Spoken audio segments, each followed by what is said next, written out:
Escutaremos de seguida o Sr. Professor Doutor José Silva Lopes, professor da Universidade Técnica de Lisboa.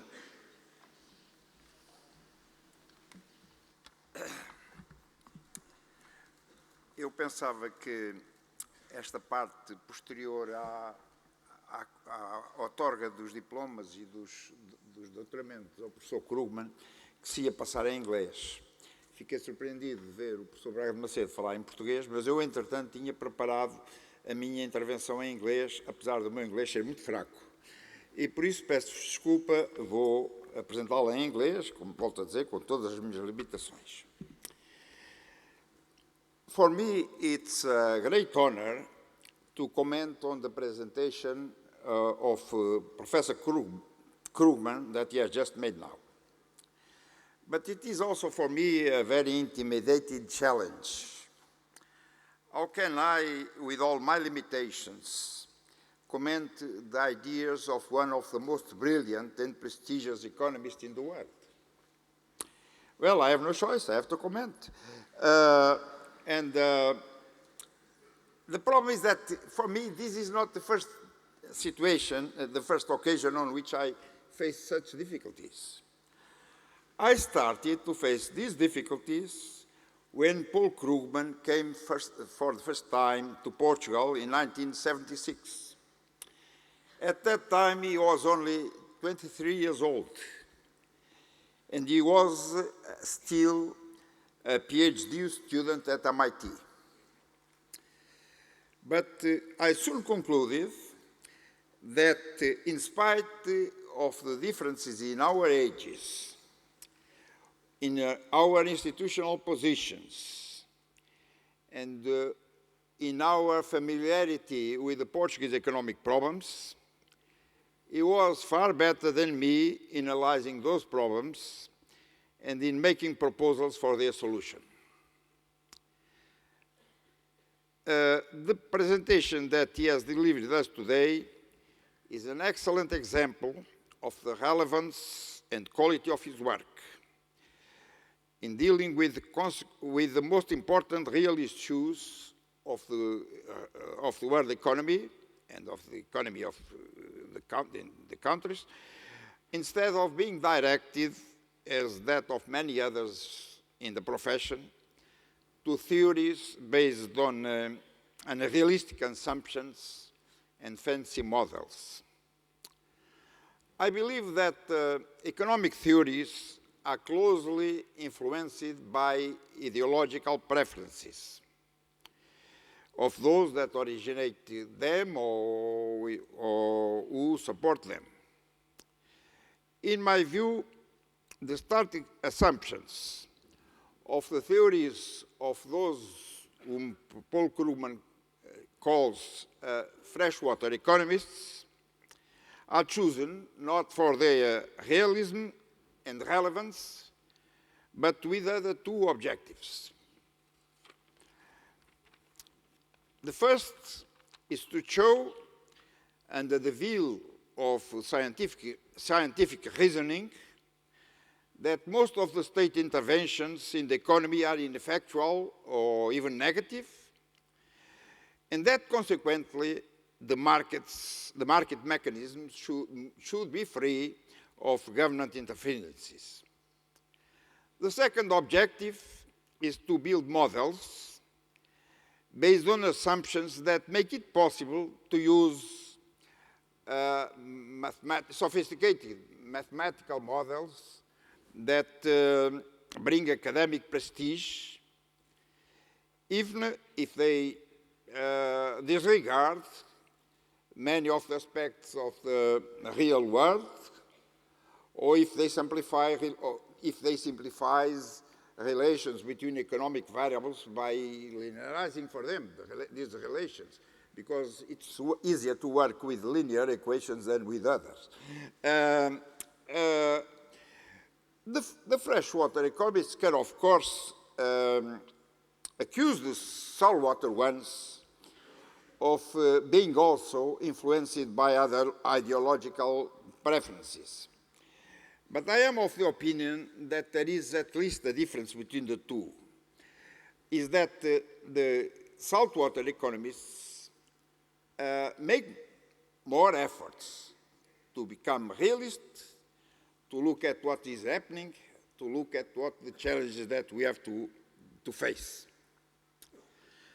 My worry about the present state of economic theories comes not mainly from their impact, from their scientific validity, which formally is usually very good, but from their impact on policymakers.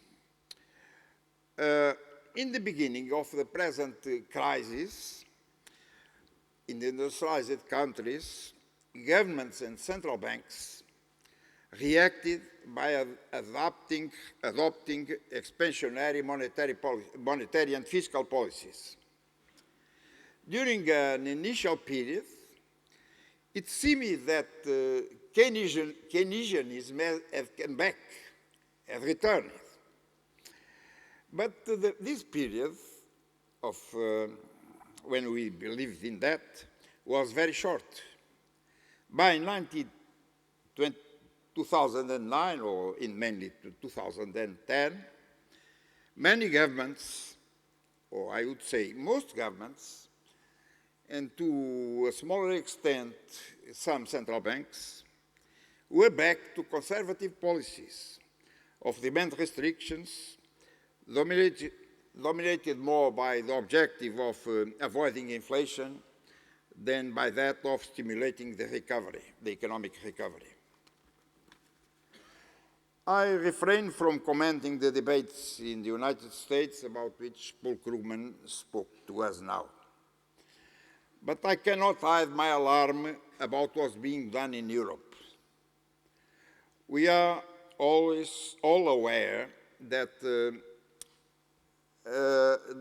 in the euro area, the macroeconomic policies are being dictated by Germany.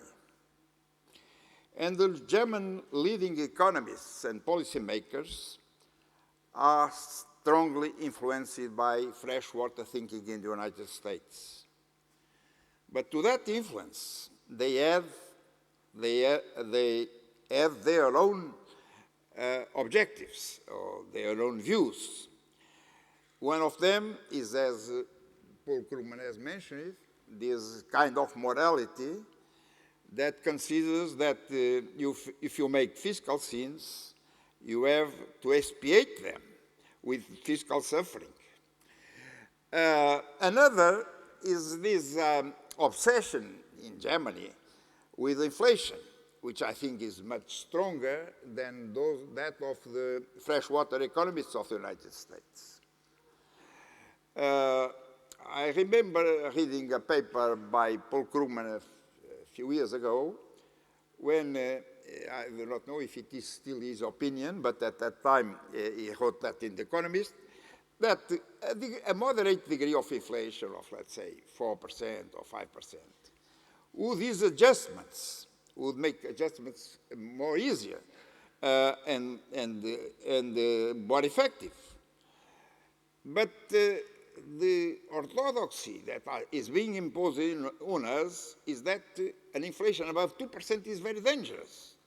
And this creates very problems in adjustments because it's more difficult to have very low real interest rates or to have some adjustments in the real wages and so on.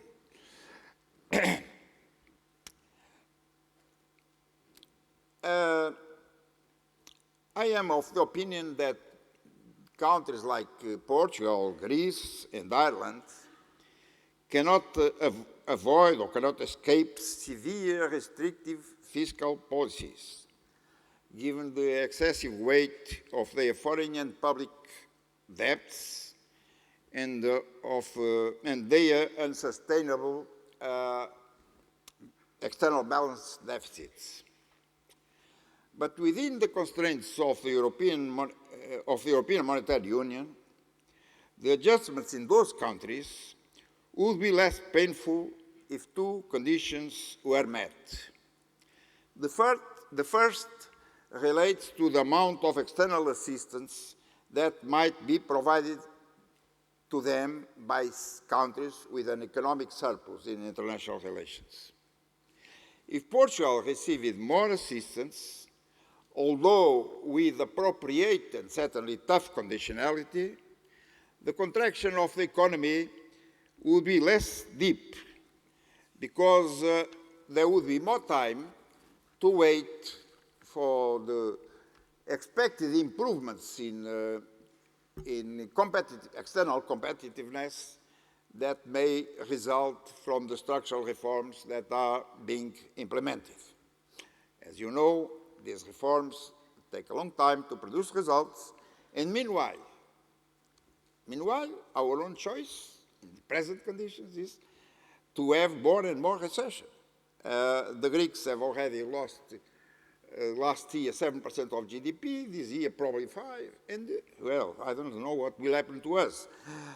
This is therefore one of the conditions that is, in my view, necessary for recovering the crisis in Europe, and I spoke about these 3 countries, but it applies also to others. But more important than that is the problem of management demand in the surplus countries.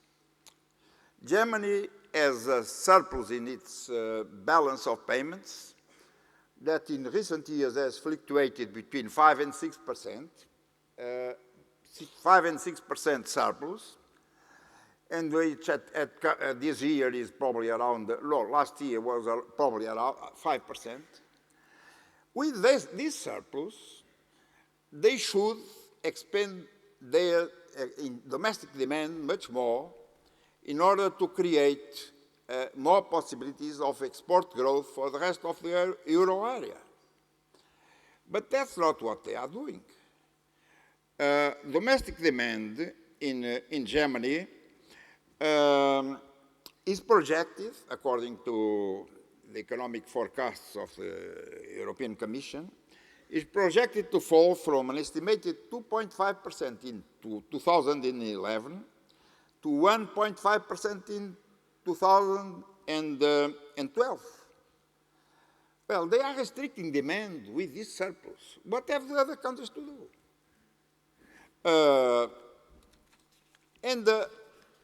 In their, of course,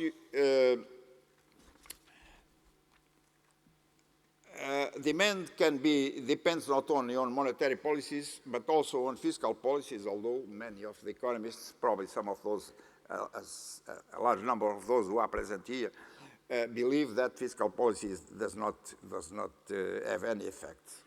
But in the Germans, in a time when I think that they should expand their fiscal deficits, they are reducing them.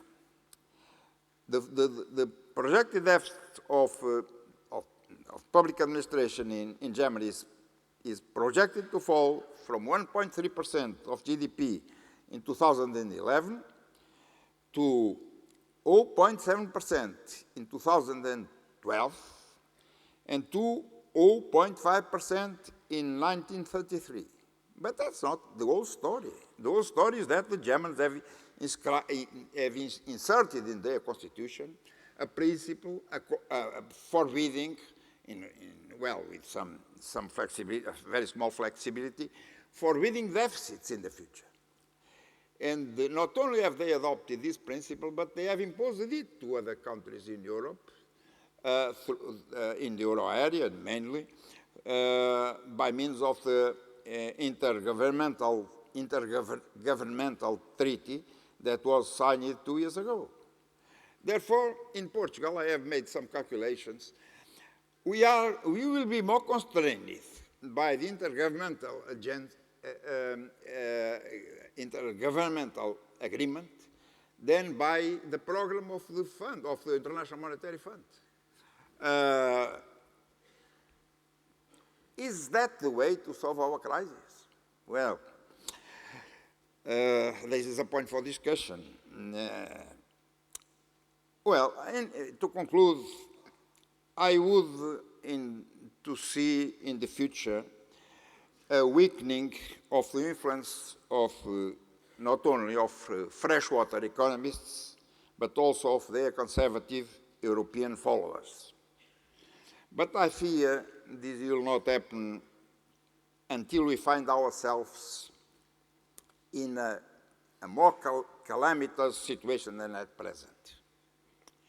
My only hope is that the ideas of Paul Krugman will soon have more influence on policymakers than at present seems to be the case.